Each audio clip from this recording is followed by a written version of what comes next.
empowerment are. And the Christians being the majority in Ghana, what do you think will happen? And to me, that is a real test. Prejudicial comments on it. It is unconstitutional.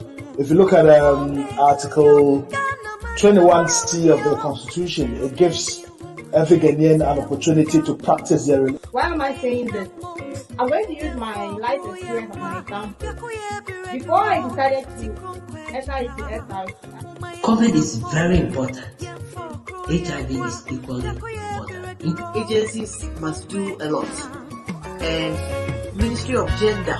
I could see flashes of light, I could see shadows, I could see images, but then it stopped. I am now blind and have to be sad and all that. There are challenges in this field. So what do we do as a nation? What do we do as individuals? What do we do as organizations? Je lance à toutes les personnes handicapées, aussi bien les femmes également. Once you lack integrity, trust me, you are going nowhere. A lot of people go to church and they are Christians, but they are not truly repentant. It's happened to me, like only by the mercy and grace of God that I'm alive to share all that I've been through or went through. Showing every Friday at 6 p.m. You can follow us on Facebook, on Instagram, and also on Twitch, as well as YouTube. You are welcome to Empowerment show, showing on today.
Hello, viewers. A very good evening to you all, and you are welcome to today's episode of your favorite show, Empowerment Hour Show, on Today Ghana News TV. Empowerment Hour comes your way this and every Friday at 6 p.m. on Today Ghana News TV, and we are streaming live on Facebook, on Instagram, and also on YouTube. Those in the Eastern European countries, you can watch us live on your screens via satellite on Twitch. Kindly subscribe to our YouTube channel and follow our Facebook page to receive prompts anytime we are live. You can watch Today Ghana News TV all week long. As on Mondays, we bring you live news updates from our news team. We are also on your screens every Tuesday for a 1 hour program dedicated to the National Democratic Congress to propagate their ideologies and information regarding their party. Wednesdays are also for our live news updates and an equal opportunity for the New Patriotic Party, that's the NPP, to also project their party's ideologies and activities. Thursdays on our platform is allocated for our Akan political program, and Fridays, as you already know, Empowerment Hour comes your way. Isn't this amazing? That you can watch the web TV for best programs throughout the entire days of the week. Follow us and subscribe to our handles so you don't miss out. Before we go into our conversation, just to remind you that Authentic Sales, which is an online sales business that offers you quality products at affordable prices, is associated with Empowerment Our Show. For your original Apple products ranging from iPhones, chargers, AirTags, and fashion wares, kindly contact them on 02080028854. I repeat, 02080028854, or follow them on Instagram via the handle authentic_salesgh. The quality of your product purchase is guaranteed and assured with Authentic Sales.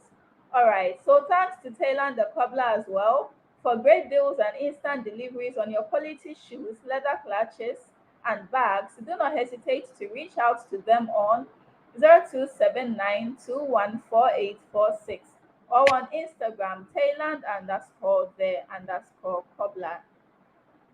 Jody's Kitchen. Unleash your craves and we will do the rest. Just as their slogan goes, they will cater for all your cravings. Contact them on 079272799904 for your home cooked family meals and specially made shito during your small gatherings and parties. Afranis Cuisine offers real good and tasty food. For your homemade food, shito, catering, and event services, look no further. Reach out to them on 073 Thanks to the Links Cosmetology Training Institute for associating with Empowerment Our Show. The Links Cosmetology Training Institute, we have a passion for your hair care. Do all to contact them on 055 7089 and on Facebook or Instagram via the handle the links for all your hair designs, haircuts, makeup, Brazilian waxing, manicure and pedicure, as well as your beauty needs. Agbozo Herbal Clinic. They treat prostate enlargement, premature ejaculation, erectile dysfunction, low sperm count, candidiasis, white, and pulse, what we know in our local parlance as cocoa. You can visit them at 7 a.m. to 5:30 p.m. from Mondays to Saturdays and at 12 to 5 p.m. on Sundays. For further enquiries, please contact them on 0241 750 Agbozo Herbal Clinic. No man has an expiry date. All right, so quickly we'll be zooming into today's discussion, and today promises to be very brief. So I would want to introduce my guest quickly for tonight. Before that, let me just read this so that you can have a brief idea of what tonight's discussion would be. On 17th November 2021, that's this Wednesday, the Finance Minister, Ken Ofori-Atta, presented the 2021 mid-year budget in accordance with Article 179 of the 1992 Constitution. We would want to quickly go through the budget and speak to the issues therein. Our topic for tonight is an independent assessment of the 2022 budget. And we are pleased to have with us tonight Professor John Gatsi, and he is the Dean of School of Business at the University of Cape Coast. Prof, you are welcome to Empowerment Our Show. Thank you. Thank you so much as well for spending time with us tonight. Prof, we want to find out from you what the Finance Minister termed as the Ajinkwa budget. You know, he came out with he read the budget to us. That was this Wednesday. We want to find out from you, is this something that Ghanaians should have a cause to celebrate or jubilate over? What's your candid opinion on that?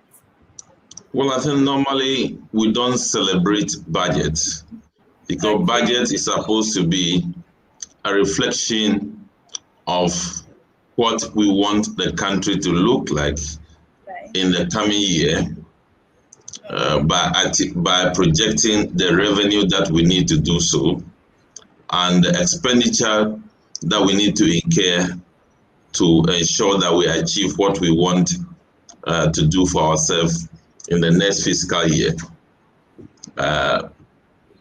It's a projection. So if you you become overly happy about something that is projected, that is yet to be implemented, you don't know whether we will achieve or not, then that becomes a problem.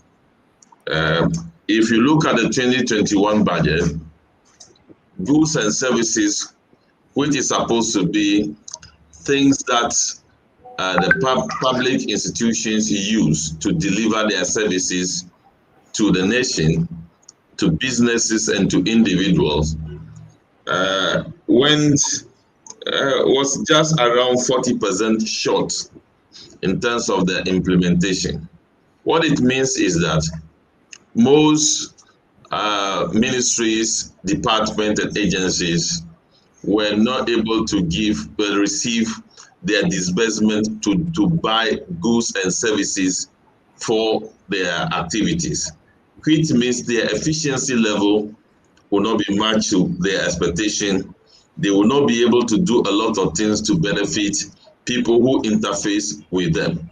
So if they read the budget and you begin to be very happy and these things happen, what will be your verdict at the end of the day? So I think, of course, when sections of the population expect something to be done for them and they have been captured in the budget, perhaps they will be happy that attention is being paid to what they want to be done for them. But on average, most of the things that we put in the budget, just around 34% to 40% is delivered.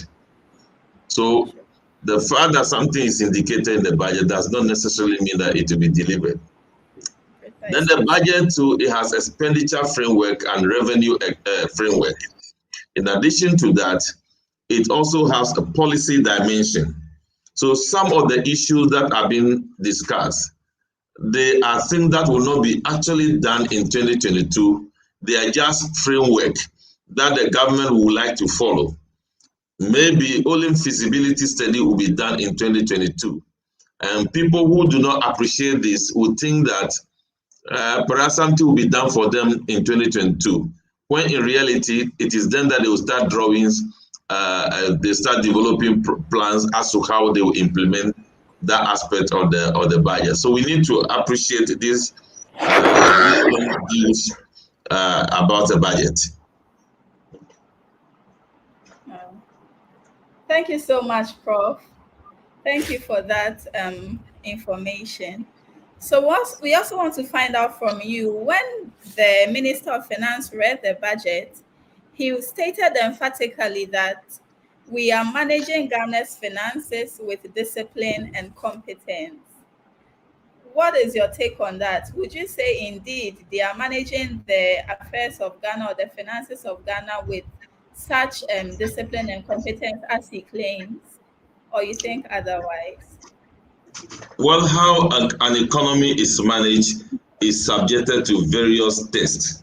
Number one, let's take the auditor's report, Auditor General's report, which try to look at what has been done in terms of the work of the government over a period of time, and read the report.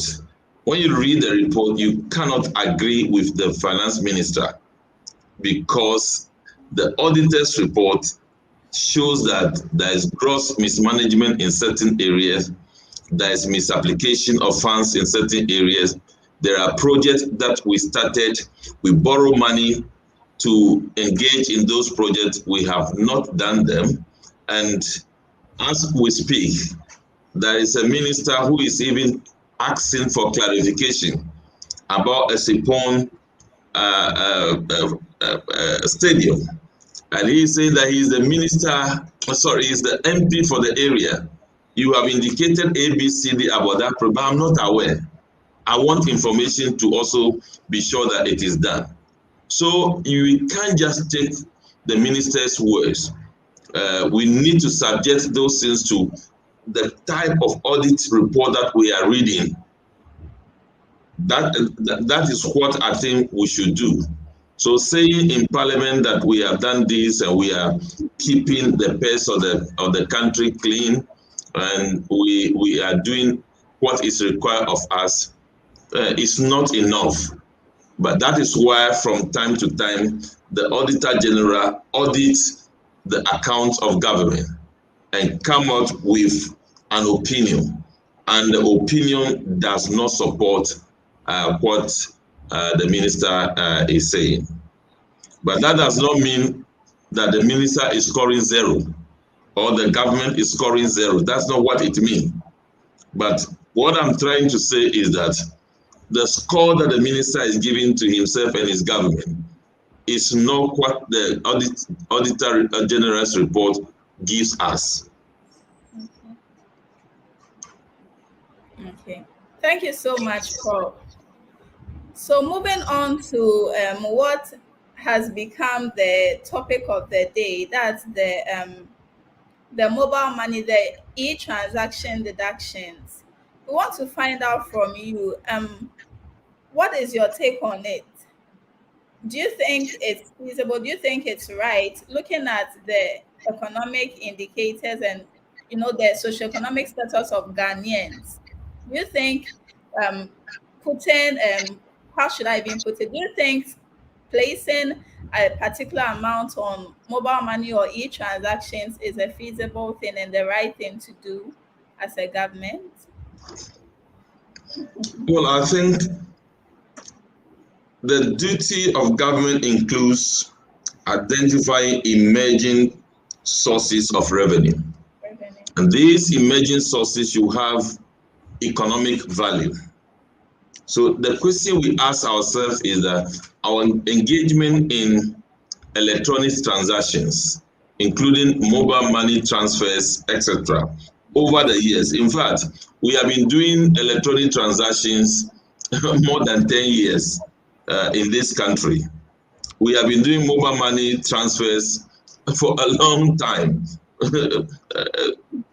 in this country. It didn't start today. What we are seeing is that because of changes and upgrade in technology, we are able to expand the scope of using mobile money transactions, mobile money applications, etc., to make our transactions comfortable, convenient, and if you like, cheaper. That is what is expected at the end of the day. So if government per assessment realizes that there is economic activities going on by the use of this technology, and government want to task, there is no problem about that. But having identified that, the next thing that government wants to do is what is the purpose of all this talk about digitization?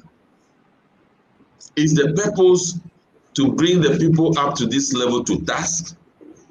Or we want to invest in digitization as an input to ensure efficient business processes or engagement in our daily life? That is the question the government ought to ask itself.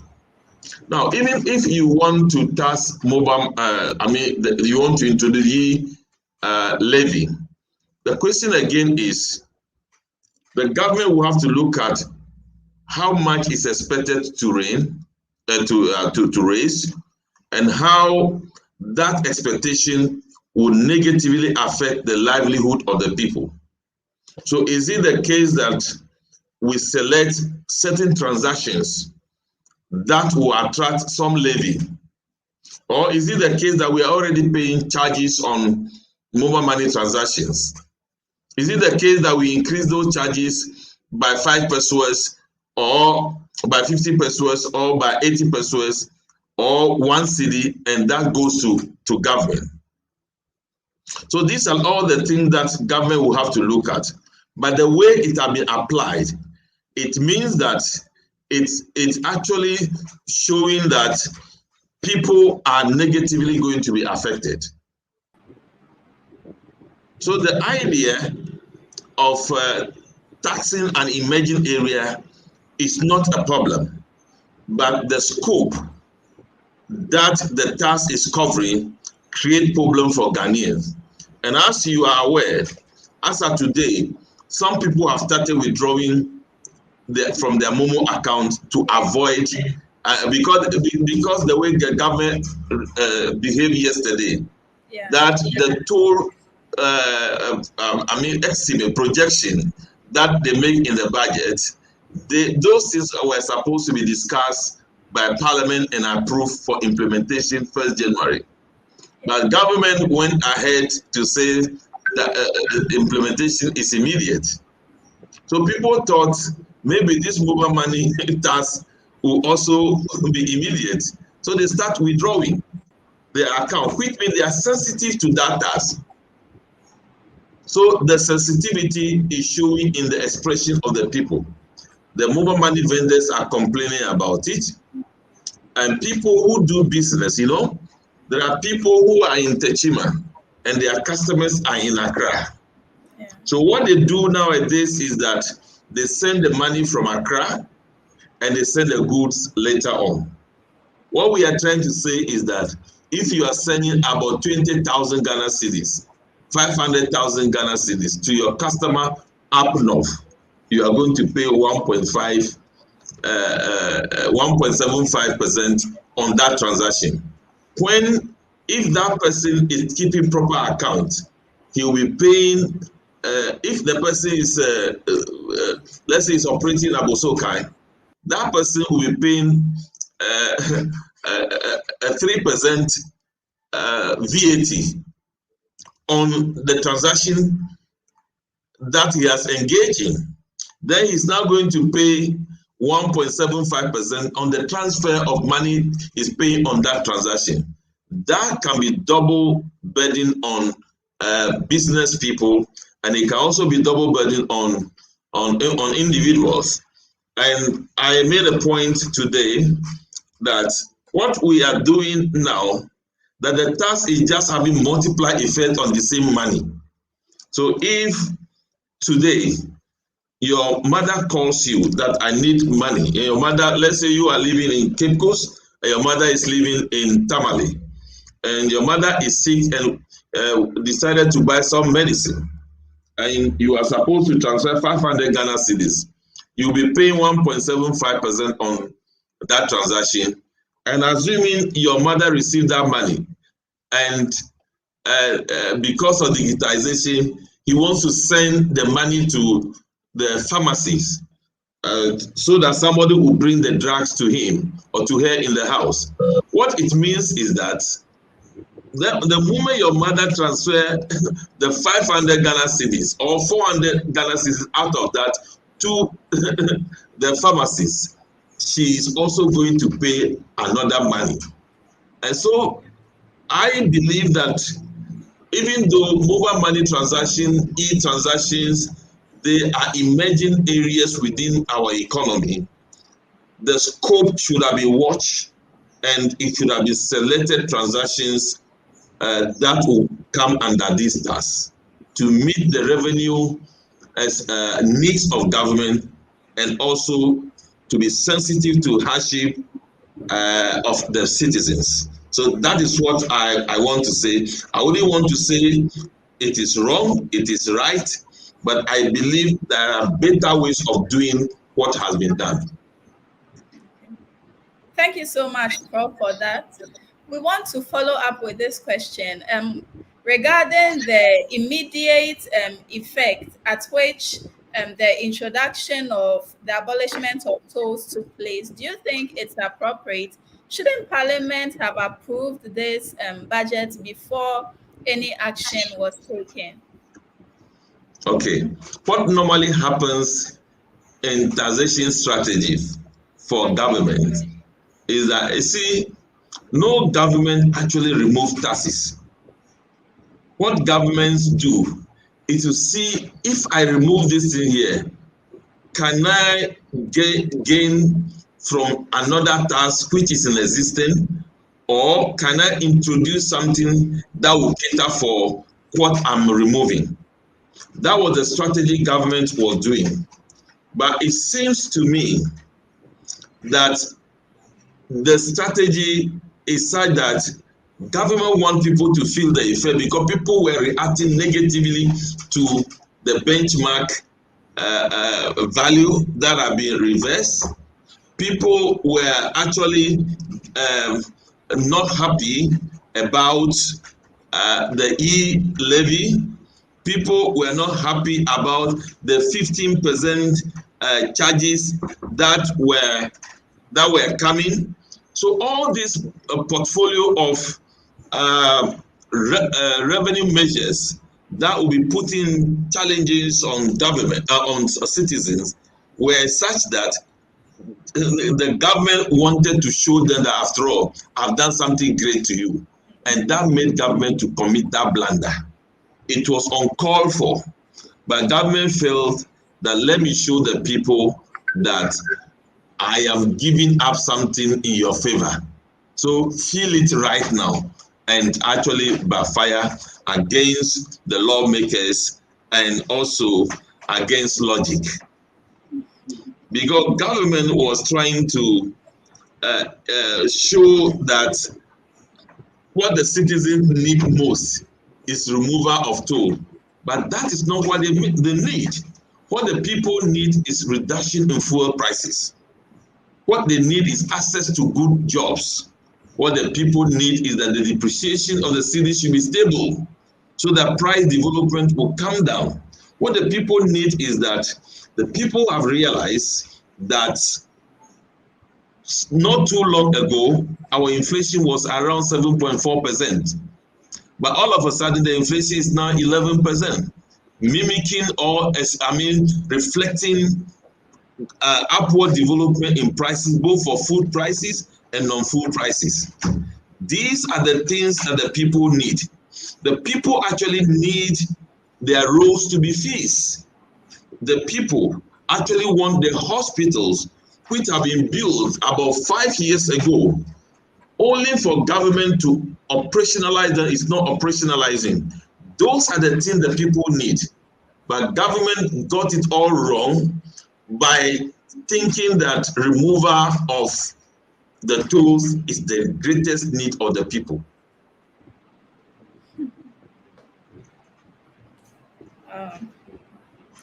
Thank you so much for that enlightenment as well.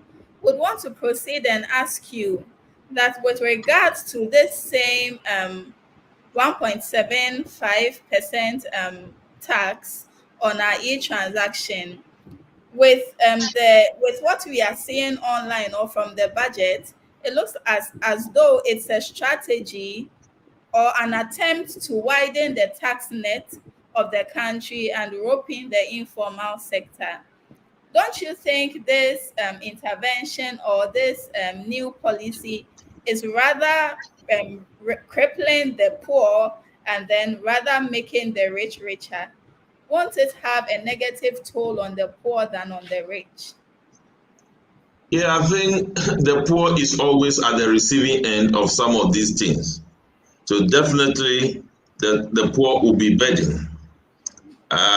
You see, what has happened with these electronic tax, in my opinion, I will not say that it is widening of the tax net.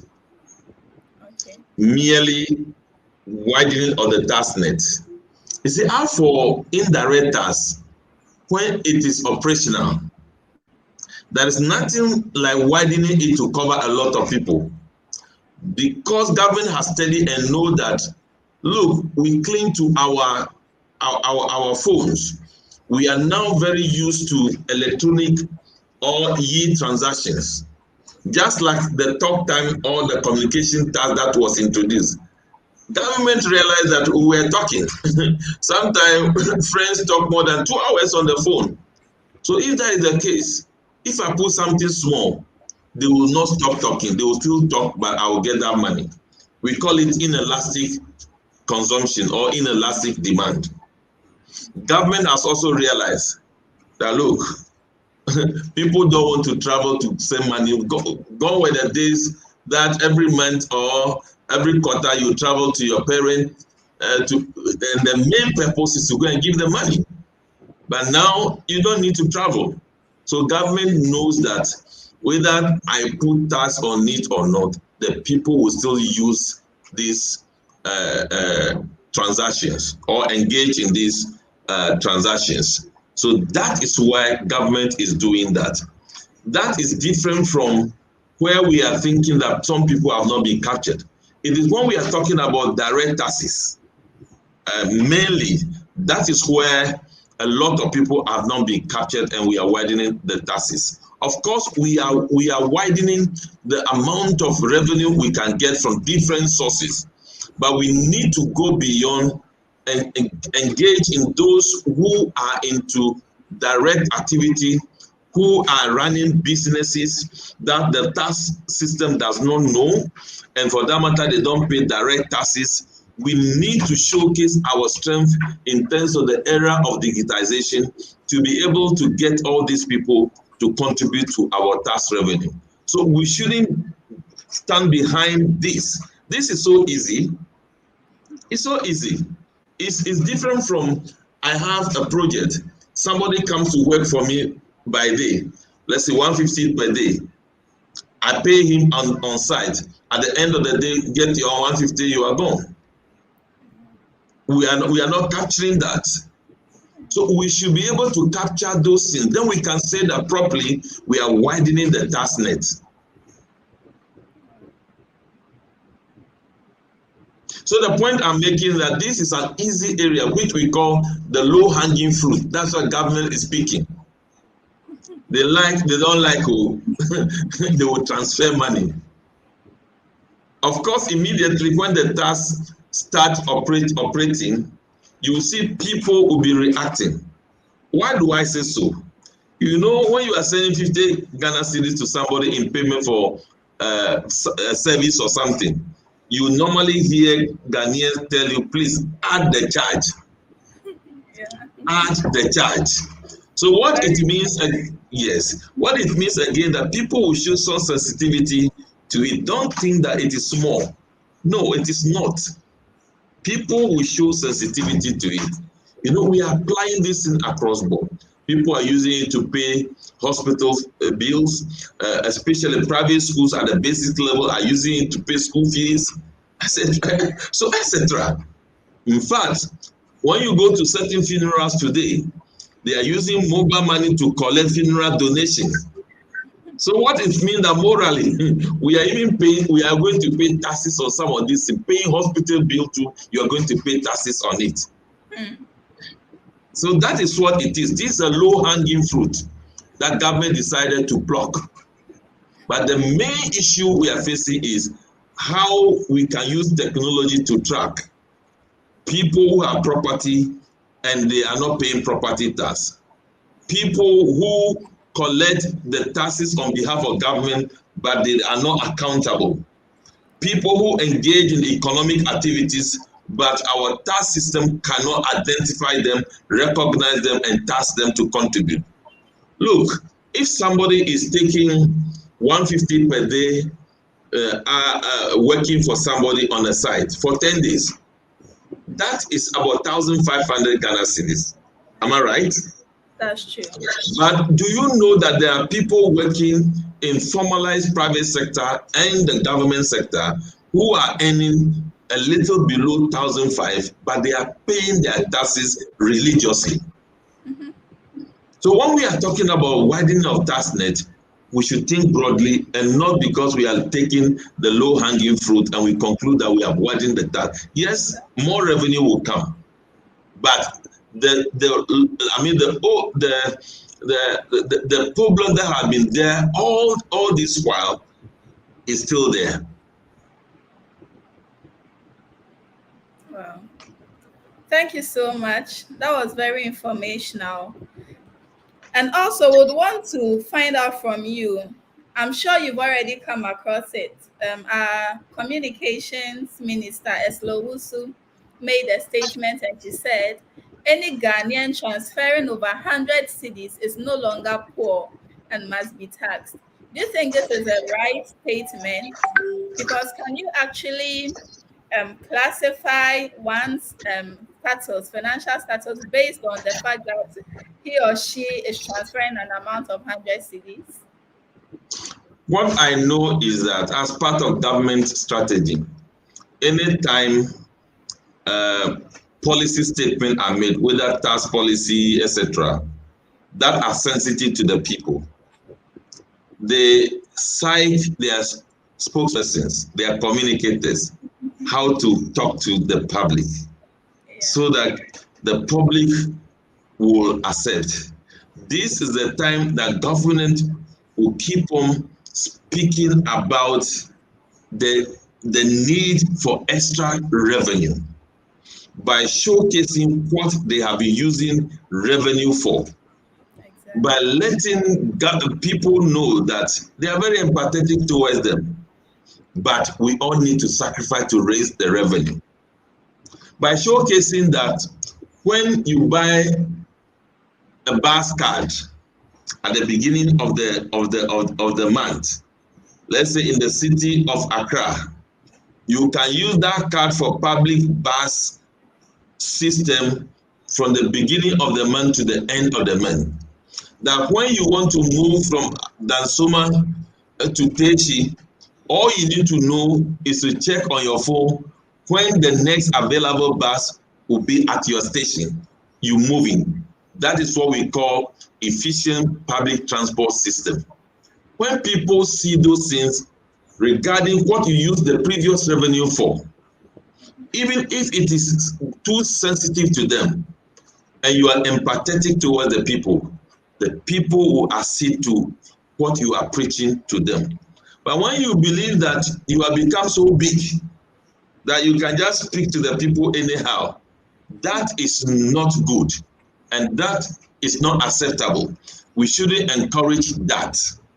Government officials are only doing their part. They will leave very soon, and others will continue.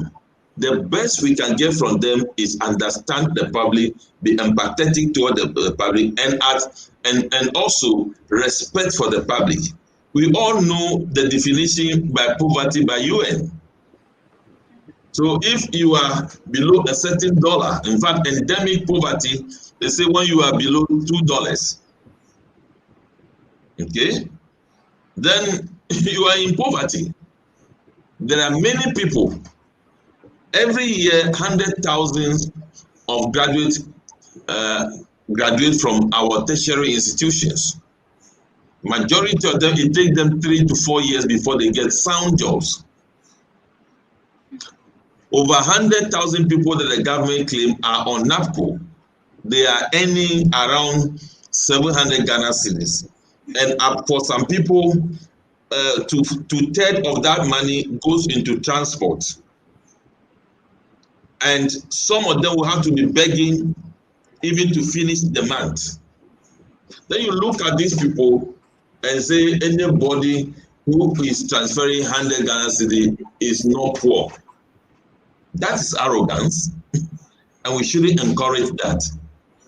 Government needs revenue, there's no question about that. But government should not demonstrate power over the people when they are looking for revenue. We need to deal with these things in a manner that will attract the people to government and government getting closer to the people. So I know government need money, but that is not the way to explain the importance of these tasks to the people.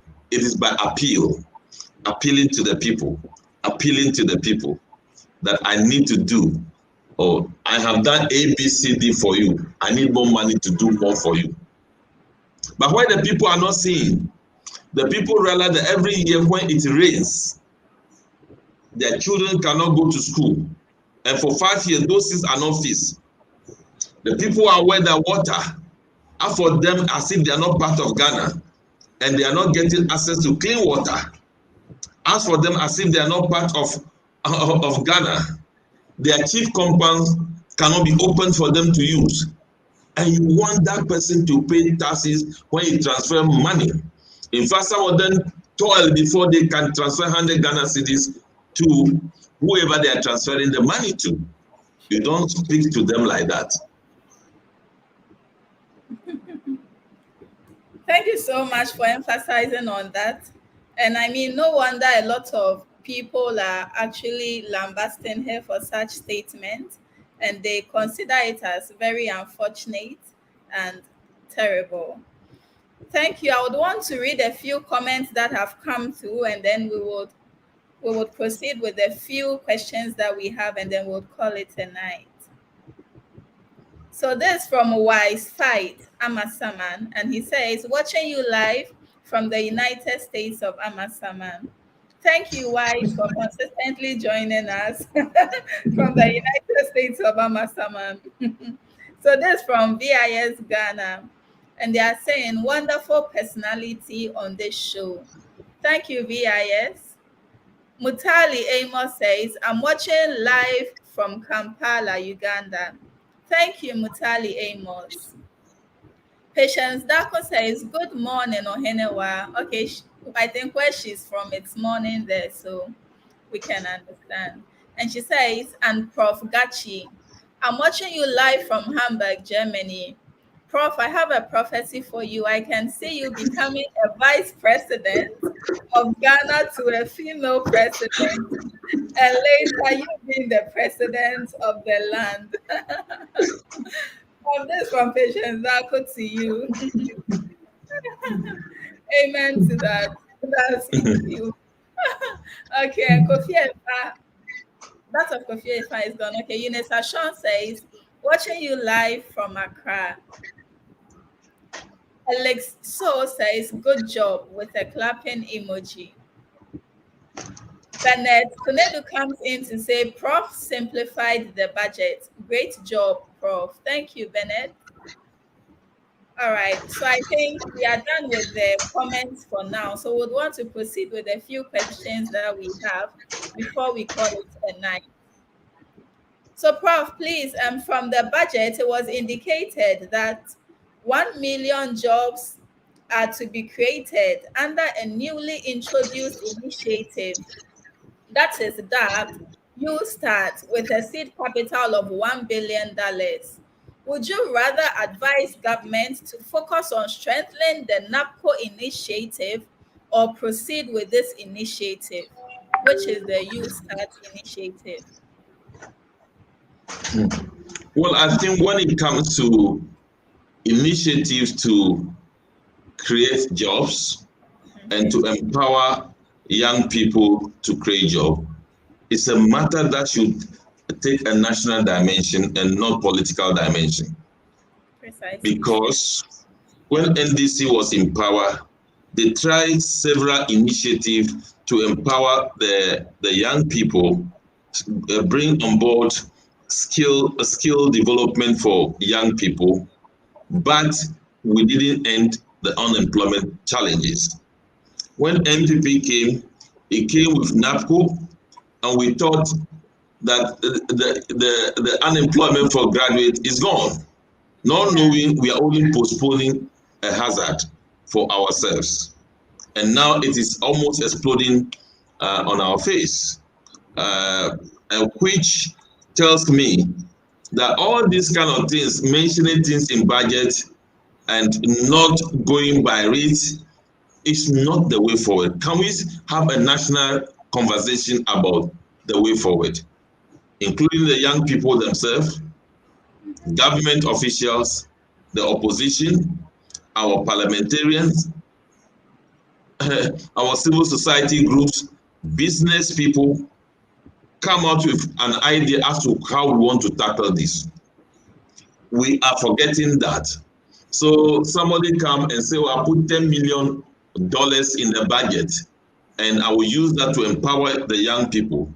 Then along the line, they say they have done some business plan competition after some time, and then they select some people. After that, that is the end. We don't hear of them. We cannot point out the success of their project, etc. That should tell us that our approach should be different.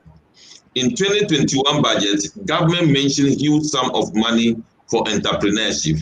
The minister failed to comment on that in the reading of the budget, to give us an idea that how much they were able to raise and how much they were able to disburse, which projects they were able to engage in, and where are they. You remember some time ago that one of the presidents came to parliament and showcased to the people that as part of entrepreneurial drive, he is now wearing made in Ghana shoe and not made in Italy,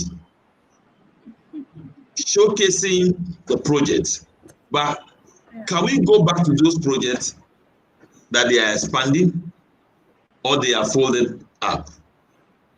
So all these things should tell you that, look, dealing with unemployment by empowering the youth, focusing on entrepreneurship, it didn't start today.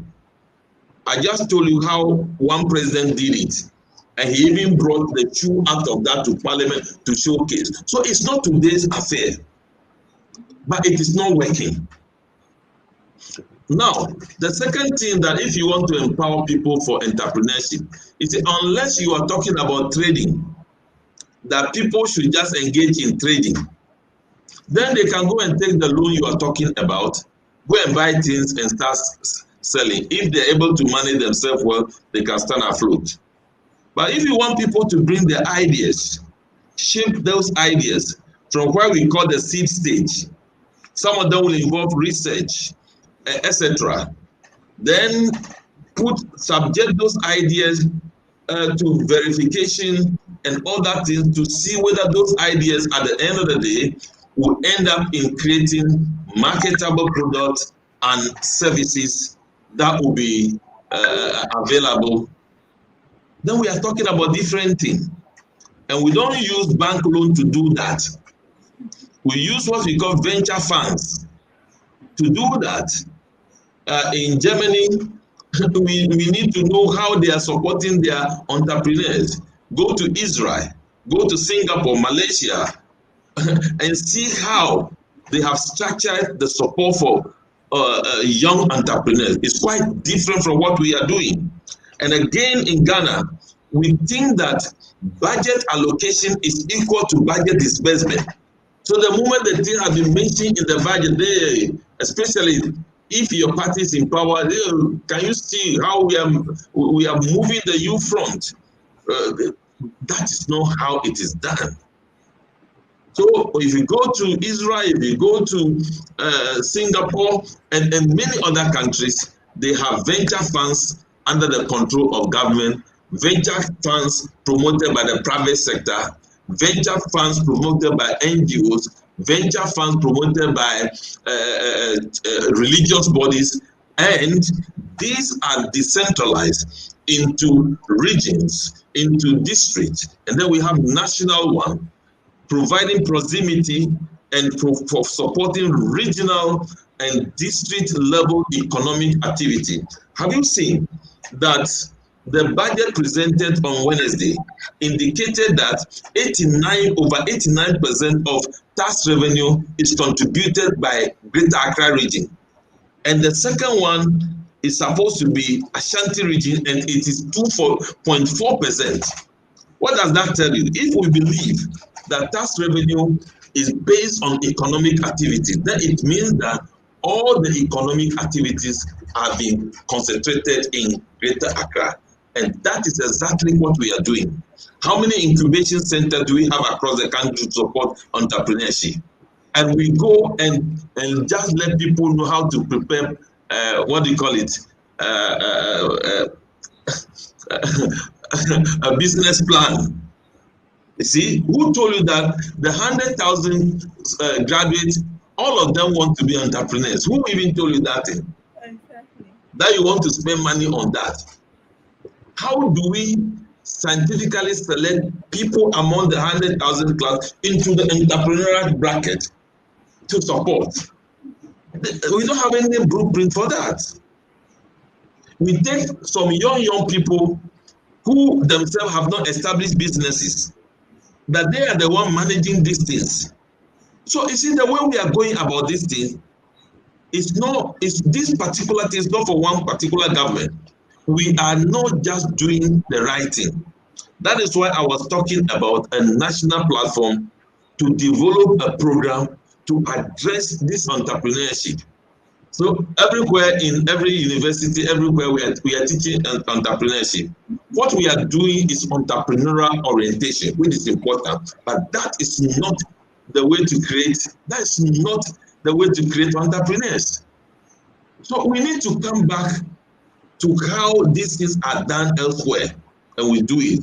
So now we will tell ourselves 1 billion in 2022 budget. Then we'll be beating our chest 1 billion, 1 billion.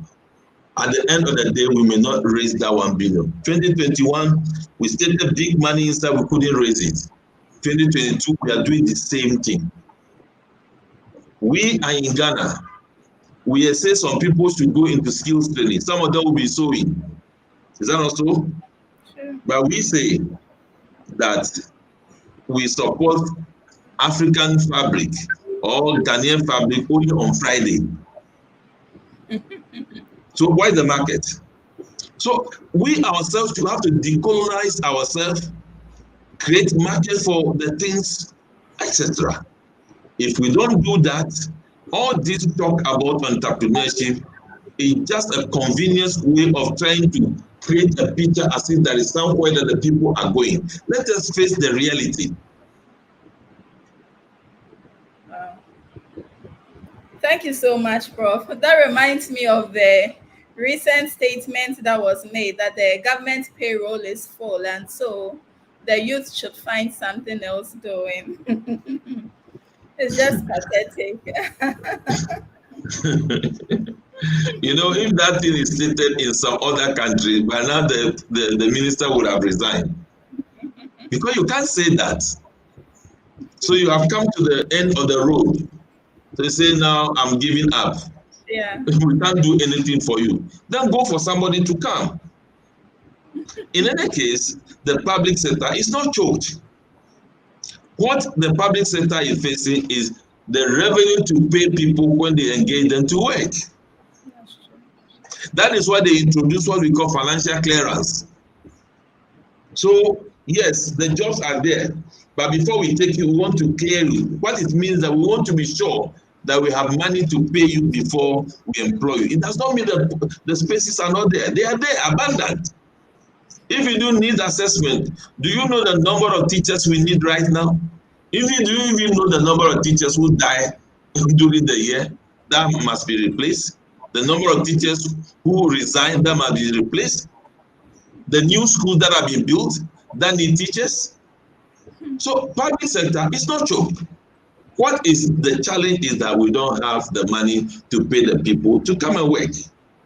And anytime the public sector is tired, there is no private sector to give jobs, because there is a complementary activity between the private sector and the public sector.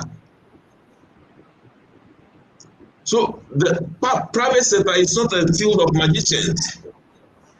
It's a field of real men who take advantage of opportunity and the environment created by government. So the moment government begins to speak as if I have done my best, now go to your angle, private sector. That it means that something serious is happening. Yeah.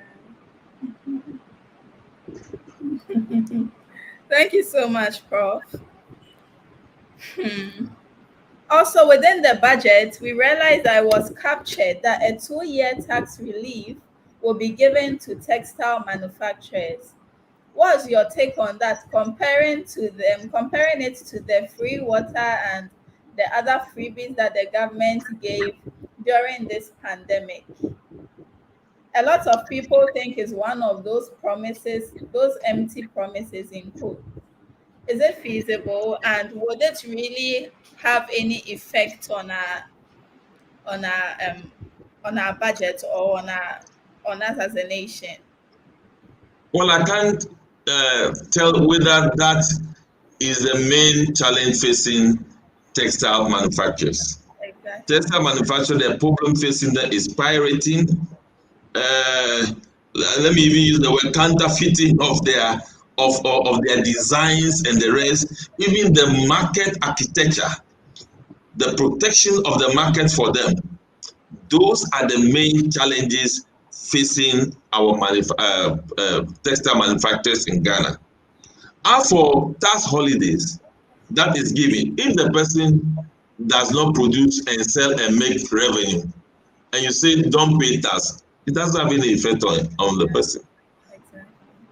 So the tax holiday is only important if there is market, a protected market that the textile manufacturers are selling their goods.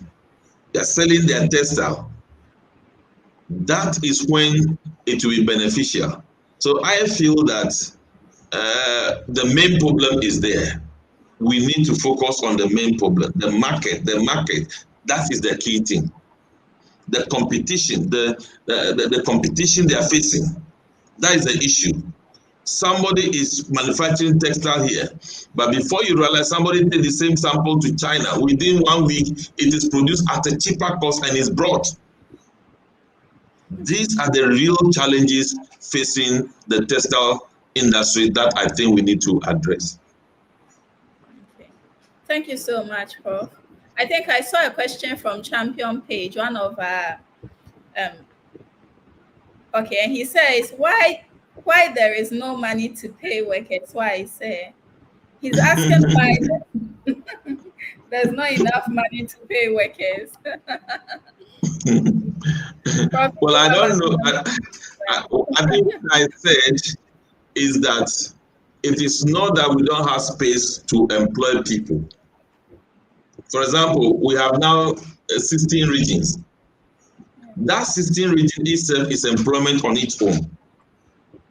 No, if you take Companies Act, the Companies Act is designed such a way that we should have registered general office in all the regions and selected districts in the country. All those things are employment.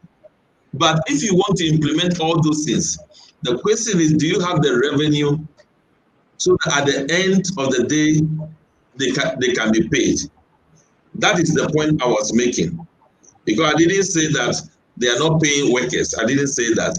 But I'm saying that we have space that can take people, but because of lack of revenue to support the payment, that is why we need to go through financial clearance to be sure that if we take 10, we can pay them. I think that is the point I am making. Thank you for the clarification. VIS Ghana comes in to say, wow, now I understand why Madam Patience Darko is saying this man will become a president of the land.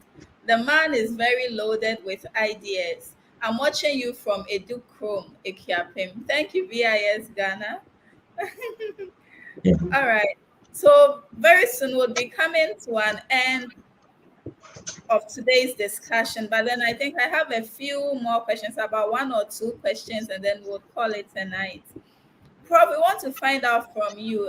As we all know, COVID-19 has increased public debt worldwide. What advice would you give to the government of Ghana with regards to making preparations ahead of such unexpected occurrences?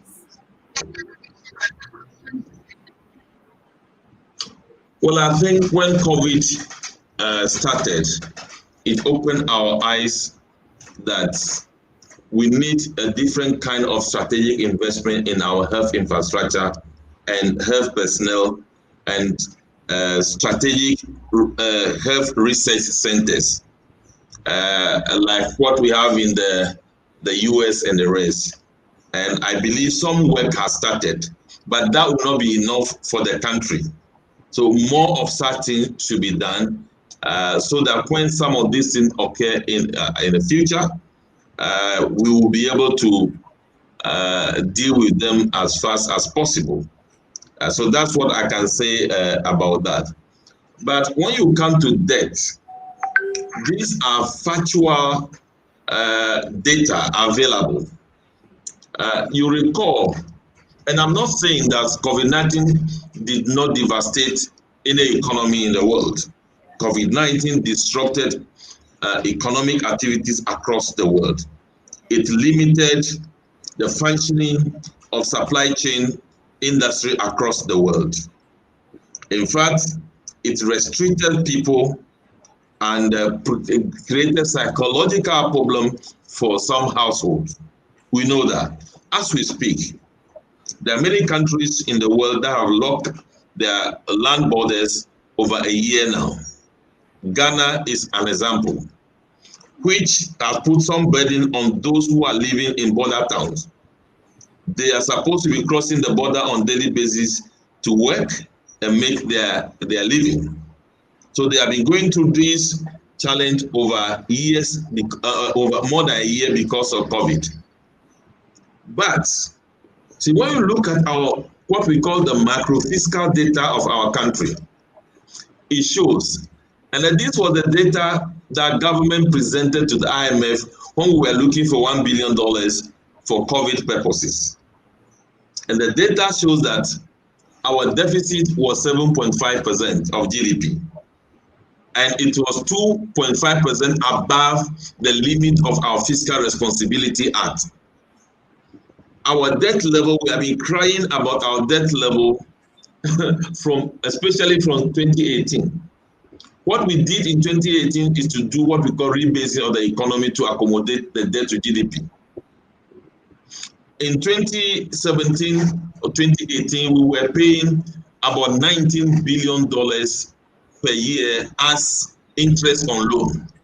But as we speak in 2021, we are supposed to be paying 36 billion Ghana cedis as interest on loan. It is not because of COVID. And the minister has indicated on Wednesday that that amount will now be 48 billion Ghana cedis. It's in the budget. All these things were happening pre-COVID period.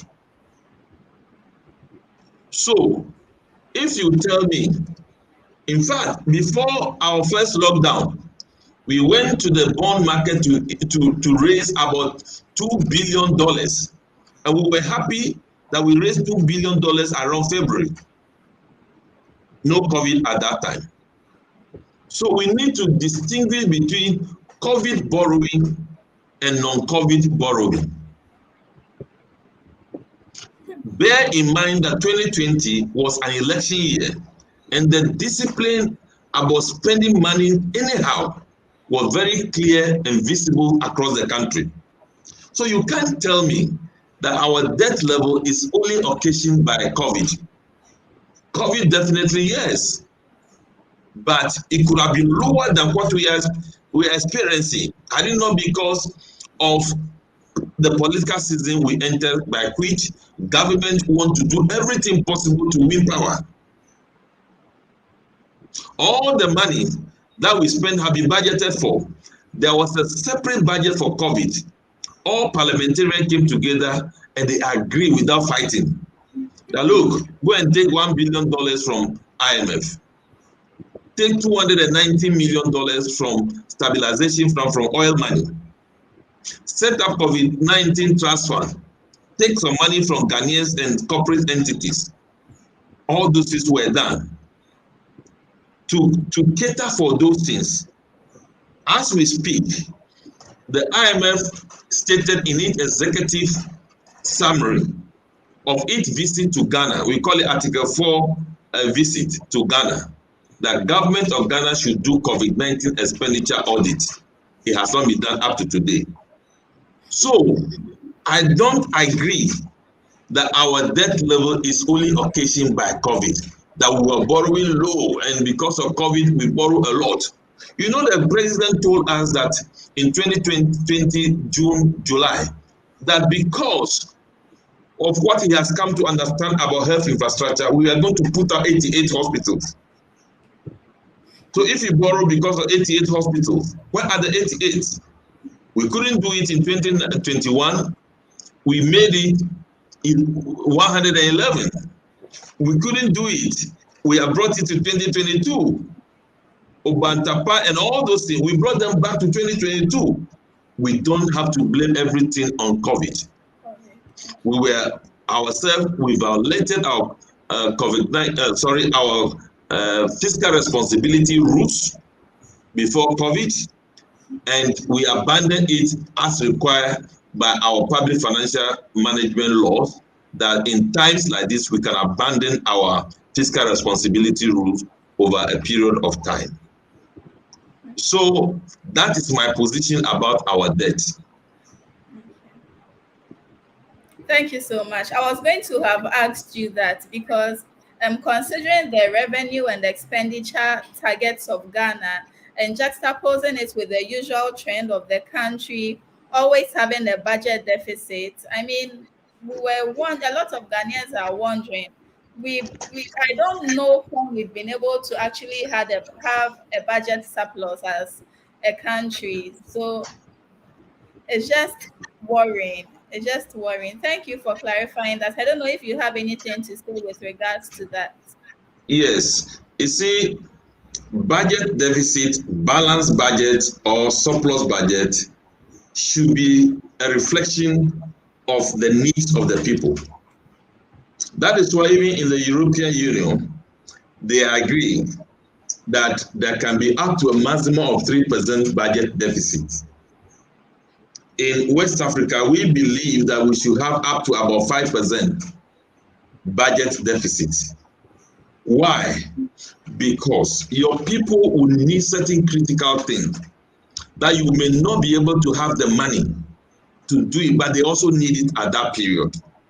So you create a budget deficit to borrow, to finance the deficit, to cater for those things. So actually the borrowing we are talking about, which is not the same as liability management when government is raising treasury bill.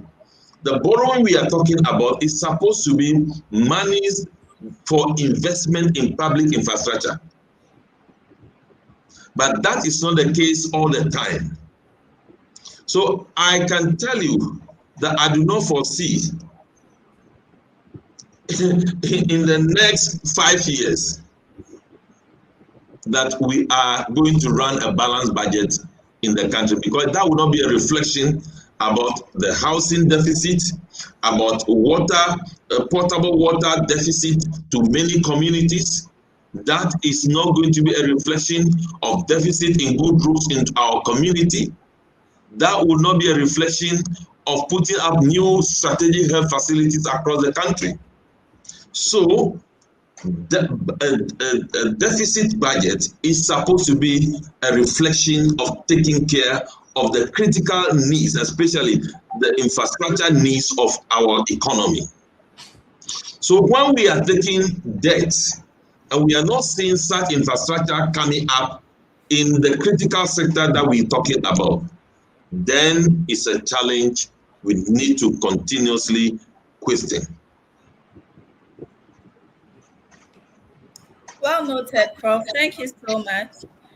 I think my producer has a short video that he wants to play so that you would give your comment on that from the Finance Minister, Mr. Ken Oforiatta. for an entire academic year would have been even greater. I'm proud to announce that not a single Ghanaian public sector worker was laid off as a result of the impact of the pandemic on our public finances, and we have managed to pay them monthly, and we are grateful to the unions for their cooperation in this regard. Under the Coronavirus Alleviation Program Business Support Scheme, cutbacks, Ghana Enterprises Agency provided 302,000 successful applicants across various sectors and regions with loans amounting to 523.11 million Ghana cedis. Mr. Speaker, we also ensured payments of our obligations to contractors and provided payroll support to some state-owned enterprises to guarantee jobs. Thankfully, our President led and acted decisively and wisely, and his leadership paved the way for many other countries in.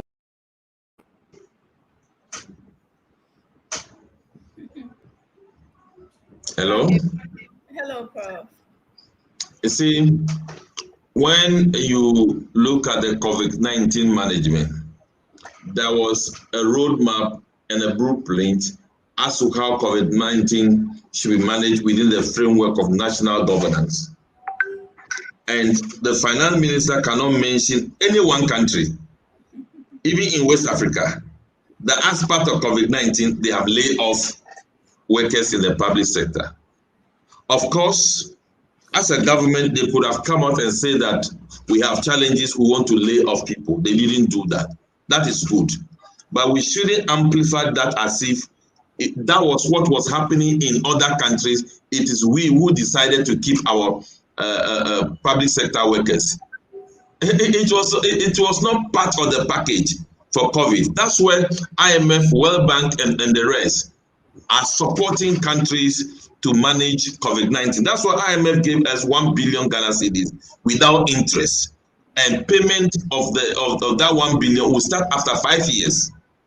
That is why. So on what basis are you going to, lay off your workers? Have you seen Togo laying off 50% of their workers? Ivory Coast laying off, let's say, 30% of their workers. Nigeria doing about 30%, or Singapore doing about 40%. And you alone, Ghana, you didn't do it? No. But it's a good point to make, just to justify that, look, we have made some expenditures. If we want to be like a corporate entity, we would have said that we don't have enough revenue to keep the people, and we cannot keep them. But we stayed through the process and we kept them. That is fine. But it shouldn't sound as if it is we who have done something extraordinary that other countries have not done. Thank you so much, Prof. One more question, please. Will the budget bring rapid recovery to the economy, because the IMF and World Bank has classified Ghana amongst 35 PPP countries?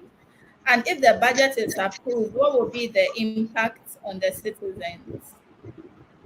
Well, normally I don't want to use the word HIPIC at this time, because HIPIC was actually a program to support countries to come out of high debt and engage in provision of social infrastructure to reduce poverty. And it came with a package of support. So now if a country has very high debt to GDP and poverty is increasing, there is no package from the IMF to give, called a HIPIC package. So that's why I don't want to be using those words. And people are using those words because during the HIPIC time, they peg debt to GDP ratio to 70%. And then they look at other ratios like export to GDP, tax revenue to GDP, etc., to check whether you qualify to benefit. It was actually a package. And that package, you need to agree to take advantage of the package, as was done by government of Ghana in 2001 under the President J. Kufuor. So it is true that our debt level is distressing. That is the reason why we are supposed, let me use the budget statement of 2021 and the 2022 budget statement review by the finance minister. In 2021 budget, we're supposed to be spending 36 billion on repayment of loan. And we are supposed to spend about 30 billion on payment of salary and compensation to public sector workers. If you add the two, you have 66 billion Ghana cedis. And we are supposed to raise about 72 billion. So 66 as a percentage of 72, it means that you have already eaten all the revenue. You see, you have already taken all the revenue from the kitty, and you can see that has limited our allocation to capital expenditure, that is infrastructure investment. Only around 9 billion or 10 billion Ghana cedi was allocated to financing infrastructure in the country. Why? Because of the distressed nature. You must pay your debtors at all costs. So you prioritize that, then you follow it with your workers. Then you go to amortization of loan. You go to what we call goods and services. And I already told you that as a result of that, 40% of goods and services budget cannot be released up to September 2021 because the money is not there. That is the effect of the distress of the debt on us. Yes, we are in debt distress situation. But if we are using our debt as an investment in public infrastructure, that should pave the way for us to get out of this situation. And that is the way forward. So we should see our debt as investment in infrastructure. Those who study accounting, when you take your items, you will trace them to your balance sheet or statement of financial position, and you will see the assets relating to the the financing structure. So why do we borrow? Some of the interest we are paying, you will cry. Why will you cry? Because you are paying interest on the loan that was procured, let's say 10 years ago or 5 years ago or 4 years ago to construct, let's say, a bridge over a river. But that construction didn't go on. But because you take the loan, you are paying. Another wasteful one is that you are taking money to construct E-blocks. You finish it, or hospital. You finish it, but you say, my people, you will not use it. But you are paying interest on that, the loan that was used to construct that facility. So we need to manage our debt well so that there is value for debt. Thank you so much, Prof. Yeah. Please, we would want to take your final words and then your advice as well. My final word is, I thank you very much for the opportunity. All right. Thank you so much, Prof, as well for the opportunity. We know that people of your caliber have very tight schedules, but then for you to make time to join us and even exceeding the 1 hour duration that we discussed, we want to say a very big thank you to you. Today, Ghana News TV appreciates your time and appreciates the wealth of information that you have shared with us tonight. God richly bless you, and then we'll be knocking at your doors from time to time as and when we would want to engage you. Thank you so much. God bless you. And then we wish you all the best in your endeavors. Thank you. Bye-bye. Thank you. Bye. So on this note, we would want to bring tonight's program to an end. And we want to say thank you so much for joining us once again. This is Empowerment Hour Show on Today Ghana News TV. Join us this and every Friday at 6 p.m. on Today Ghana News TV. Do not forget to also subscribe to our YouTube channel and also follow us on Facebook as well as all our other media channels. Thank you so much. We appreciate your time See you same time next week, and I wish you the best of this weekend. Bye bye.